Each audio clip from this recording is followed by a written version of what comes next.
palo mayombe. Los amarres. Una de las habilidades más solicitadas a los paleros por parte de sus creyentes es el amarre, y esto se debe a lo efectivo y potente que son los amarres hechos por los paleros. A diferencia de los amarres hechos por espiritistas, santeros, entre otros, el amarre del palero no tiene forma alguna de ser tumbado. Si un tata hace un amarre, solo ese tata puede quitarlo, o en su efecto, un tata con habilidades superiores, de resto es imposible. Y eso lo saben todos. Habrán santeros y espiritistas e incluso babalagos que dirán que ellos sí pueden tumbar un amarre de un palero, pero son solo palabras. No hay ser mortal e inmortal capaz de tumbar un pacto con un enfumbe. Por lo tanto, cualquier excusa o justificación dada por practicantes de santería, espiritismo e ifa no tendrían lógica alguna. Hay diferentes tipos de amarres, entre los más comunes encontramos: amarre amoroso, amarre de negocios, amarre judicial, amarre familiar, entre otros muchos más. Sin embargo, cada tipo de amarre tiene diferentes formas de hacerse.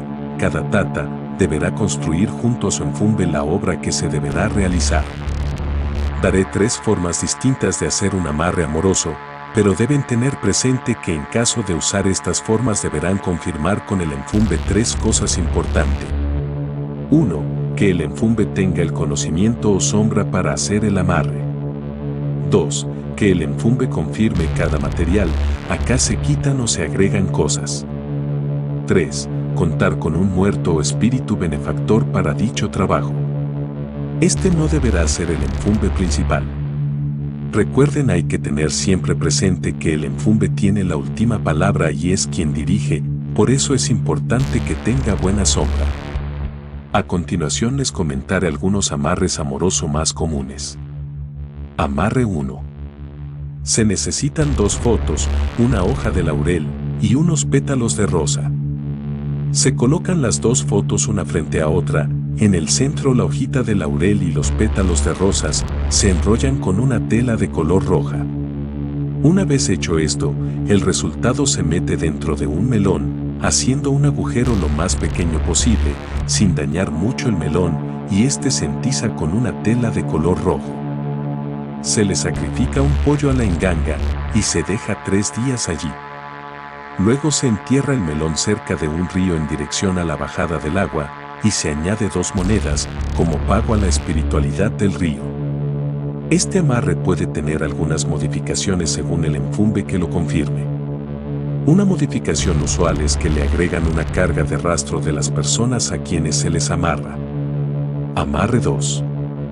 En un papel blanco virgen, se escribe el nombre completo de la persona y en otro papel blanco virgen, se escribe el nombre completo de la persona que queremos amarrar.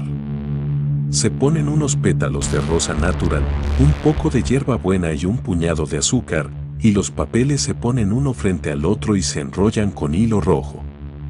Se coge un tomate natural, se parte por la mitad y se saca el corazón del fruto con un cuchillo.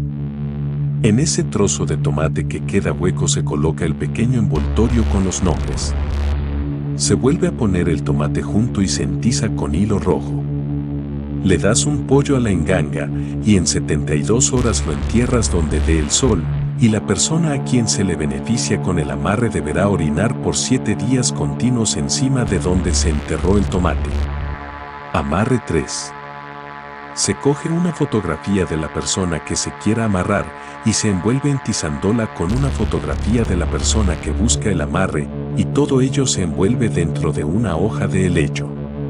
Una vez hecho esto, se meten en una copa y se le echa vino dulce rojo que sea de un alto porcentaje de alcohol, y esa copa la expones a la luna llena durante toda una noche. A la mañana siguiente, se saca de esa copa y se mete en una fruta de sandía, bien madura, que entizaras con una cinta roja. Sellaras con esperma de una vela roja encendida de una de las velas del fundamento principal o enganga el agujero que le hiciste a la sandía, para colocar la fotografía envuelta en la hoja de helecho. Colocas la sandía frente a la enganga y pasadas 3/4 de hora le darás un pollo a la enganga y luego de 72 horas en una maceta en el fondo colocarás la sandía, la llenarás de tierra de 3 ríos diferentes y plantarás una planta de flores rojas. Estos pueden ser algunos tipos de amarres que puedes hacer, pero su enfumbe de seguro tendrá la maña necesaria para modificar estos o poner los que él ya sabe. Es importante recordar que a cada uno de estos amarres se le debe colocar la carga de rastro con palos fuertes que el enfumbe determine.